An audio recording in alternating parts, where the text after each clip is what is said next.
Magandang araw sa inyo, Sir Chris. Masugid akong tagapakinig ng lagim at imahinasyon, kaya napasulat na rin ako para ikwento ang tungkol sa naranasan kong pagpaparamdam at pagpapakita ng mga multo habang nagtatrabaho ako bilang janitor sa isang punerarya sa Maynila. Itago niyo na lang ako sa pangalang Danilo. 40 taong gulang na po sa kasalukuyan. Ang ikikwento ko ay nangyari noong Oktubre taong 2005. 21 taong gulang pa lang ako ng mga panahong ito. Janitor ako sa isang sanglaan dati, pero nagsara ang pawn shop na pinapasukan ko. Ayaw ko sana magtrabaho sa punerarya pero ilang buwan na akong tenga ng mga panahong ito. Kailangan ko agad makabalik sa pagtatrabaho. Nagdadalawang isip pa ako dahil aaminin ko po, Sir Chris, pinangungunahan ako ng takot. Madami na kasi akong narinig na nakakatakot na kwento sa punerarya. Pero sa huli tinanggap ko na rin ang alok na ilipat ako ng agency sa punerarya dahil kailangan ko talaga ng pantusto sa mga gastusin. Tandang-tanda ko pa noon, Sir Chris. Pangalawang gabi ko sa trabaho nang una ako makakita ng multo sa puneraryang yon.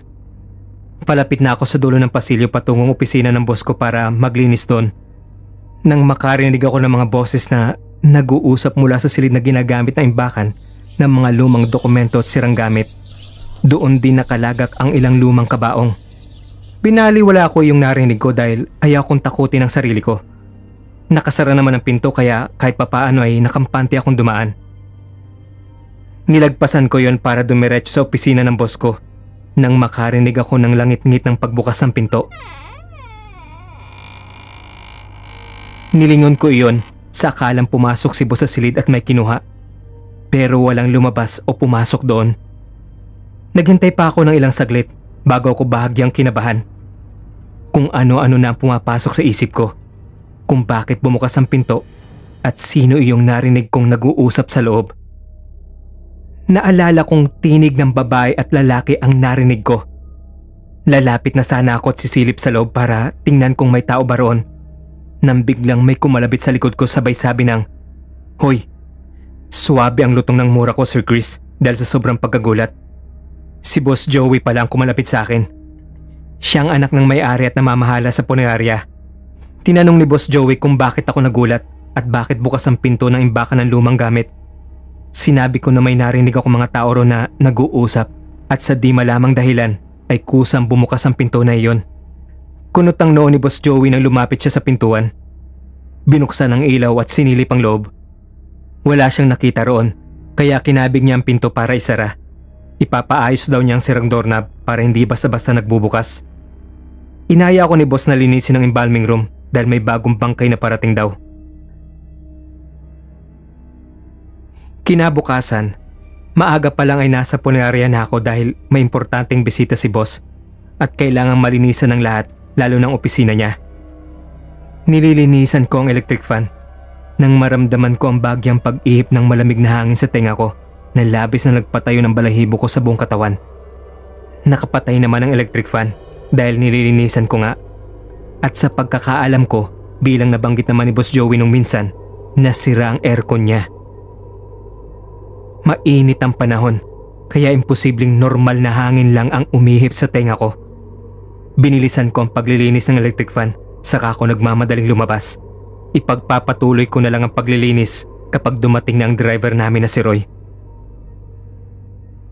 Madalas siyang tumambay kung saan ako naglilinis at nakikipagkwentuhan basta wala siyang ipipick up na bangkay. Bandang 9:00 na nang dumating si Roy, kaya nagpatulong ako rito sa paglilinis ng opisina ni Boss Joey para mabilis akong matapos. Kinahapunan, nautusan ako ni Boss Joey na tingnan ang mga kabaong na maayos pa pero hindi na nagagamit sa imbakang silid at ipamimigay na lang iyon sa mga nangangailangan ng kabaong pero kapos sa pera. Kahit nag-aalangan akong pumasok sa silid na yon, ay wala akong nagawa kung hindi ang sumunod. Tinungo ko ang silid para inspeksyonin ang mga pwede pang magamit na kabaong. Inisa-isa kong sinipat ang labas sa mga kabaong at sinilip ang loob. Papatapos na ako at huling kabaong na kulay silver na lang ang natitirang hindi ko pa na-inspeksyon. Pagkapit ko roon ay iniangat ko kagad ang takip para tingnan ang loob na yon. Laking gulat ko na makakita ko ng anino na bumangon mula sa kabaong at nagmamadali iyong lumabas ng silid. Wala talaga siyang itsura, Sir Chris. Para lang siyang itim na usok na hugis tao na nagmamadaling tumakbo palabas ng nakabukas na pinto. Napaupo ko sa sobrang takot at nanatiling tulala. Nagawa ko lang magsalita nang pumasok si Roy at tinapik-tapik ako sa pisngi. Doon ko naisigaw ang salitang, "Anino." Sa pautal-utal na pagkikwento ay nasabi ko ring may aninong lumabas mula sa kabaong. Tinapik ako ni Roy sa balik at saka sinabing mas marami pa akong mararanasan habang nagtatrabaho doon. Nakwento niyang madalas na umupo sa tabi niya sa L300 ang mga kaluluwa ng mga bangkay na pinipikap niya. Noong unay natatakot pa siya, pero makalipas ang 4 na taon na pagtatrabaho sa punerarya ay nasanay na din siya. Humugot ako ng malalim na hininga para makatayo at makabalik sa wisyo ang isip ko. Naisip ko rin na baka hindi ako magtagal doon dahil mamamatay ako sa takot. Pansamantala ay pagtitiisan ko lang ang pagtatrabaho sa punerarya habang wala pa akong ipon para makalipat sa ibang pwedeng malipatan.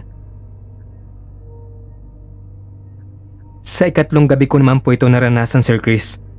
Habang naglalampaso ako ng sahig sa embalming room, naramdaman kong may malamig na hangin na humaplo sa bato ko. Lumingon ako, pero walang ibang tao roon. Nagsimula na naman akong takutin ang sarili ko pero mas pinilit kong iwaksi sa isip ang nararamdamang iyon. Tumikhim ako saka nagsalita na huwag akong takutin dahil duwag ako. Saglit ako nakiramdam sa paligid.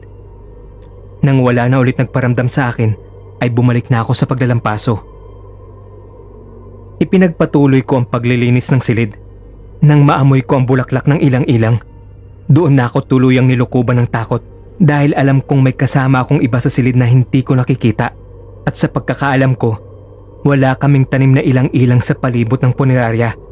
Ang naroon lang ay puno ng sampalok at kamyas. Binilisan ko ang paglilinis saka nagmamadaling lumabas para salubungin ang L300 na may dala ng bangkay. Mabuti na lang at sakto ang pagdating ni Roy. Pagkahinto ng sasakyan sa paradahan, ay pinagtulungan namin buhatin ni Roy ang napakabigat na bangkay na yon para dalhin sa embalming room. Biktima raw ng hit and run ng babae at hindi pa nahanap ang nakasagasa rito. Habang ibinababa namin ni Roy ang katawan ng biktima sa embalming table, naramdaman kong para may mga mata na nakatingin sa akin. Nilingon ko ang katawan ng babae at doon ko napansin na parang gumalaw ang daliri niya. Napatigil ako sa aking ginagawa at pinagmasdan ng kamay ng babae ng mas maigi. Pero hindi na iyon gumalaw ulit. Naisip kong baka imahinasyon ko lang ang nakita ko. Naawa ako sa sinapit ng babae dahil nasa edad 20 lang ito. Lumabas na ako ng embalming room dahil ayoko makapanood ng proseso nila ng pag-iimbalsamo. Nagsimula akong magwali sa labas ng embalming room nang maramdaman ko ulit iyong parang may nakamasid sa akin. Nilingon ko ang paligid kung may ibang tao roon bukod sa 2 kasamahan ko na nasa embalming room. Si Boss Joey na may kausap sa opisina at ang driver ng L300 na abala sa paglilinis ng sasakyan. Magbabalik na sana ako sa pagwawalis nang mapansin ko ang pares ng paa na nasa malapit sa akin. Nakayapak iyon at napakaputla ng itsura ng paa. Unti-unti kong iniangat ang paningin ko sa nakatayong iyon sa harap ko at doon ko nakita ang mukha ng isang maputla at dugoang babae. Nakatingin siya sa akin habang humihikbi. Kilalang kilala ko ang mukhang iyon. Siya iyong babaeng biktima ng hit and run na iniimbalsamo nila sa loob. Suot pa rin ito ang dugo ang puting t-shirt at shorts. Napasigaw ako at napatumba dahil sa sobrang pagkagimbal. Hindi ko alam ang gagawin ko ng mga oras na iyon. Magtatakip ba ako ng mga mata? Tatakbo? O sisigaw ng mas malakas pa? Pero nakatulala lang ako nakatingin sa babae na kalaunan ay unti-unting naglaho na parang usok. Tumakbo si Boss Joey at ang babaeng kausap nito palabas ng opisina papunta sa akin. Tinanong nila ako kung bakit ako sumigaw. Sinabi kong nakita ko ang kaluluwa ng babaeng iniimbalsamo sa loob. Napatitig sa akin ang maedad na babaeng kausap ni Boss na nalaman kong nanay pala ng babaeng na hit and run. Napag-alaman kong Telma daw ang pangalan ng babaeng biktima. Ilang ulit pa akong tinanong ng ginang kung kumusta ng anak niya at kung payapa ba ito sa kabilang buhay. Magsisinungaling sana ako at sasabing masaya ang itsura ng anak nila, pero hindi yun matim ng konsensya ko. Sinabi ko ang totoong malungkot ang anyo ng anak niya at humihikbi habang nakatitig sa akin. Nalumo ang ginang at sinabi nga hanapin nila ang may gawa na yun sa anak nila para pagbayarin. Doon ko napagtanto, Sir Chris, na hindi lang pala basta takot ang hatid ng mga multo. Posible may mga mensahe silang gustong iparating sa pamilya nila na hindi masabi ng direkta at pagpapakita lang ang kaya nilang gawin para humingi ng tulong. Taimtim ako nagdasal para sa ikatatahimik ng kaluluwa ng dalaga at humiling na sana ay mahuli ang nakasagasa sa kanya. Hindi raw magpapaareglo ang pamilya ni Telma kahit na anong mangyari. Ang tanging gusto lamang nila ay makuha ang hustisya para sa anak nila. Wala na akong naging balita sa kaso na iyon, Sir Chris. Dahil na makaipon na ako ng sapat na pera, ay agad akong naghanap ng ibang trabaho. At sinuwerte nga ako makahanap ng trabaho sa Cebu. Umuwi kami ng mga magulang ko sa probinsya para doon maghanap ng mas maayos na ikabubuhay. Ang mas nakakatawa pa ay sa sementeryo ako na-assign ng agency ko. At dahil nga sa sementeryo na ako nagtatrabaho sa ngayon, ay marami pa akong nakakatakot na karanasan. Pero sa susunod ko na po ikikwento yun, Sir Chris. Sa ngayon po ay ito na muna.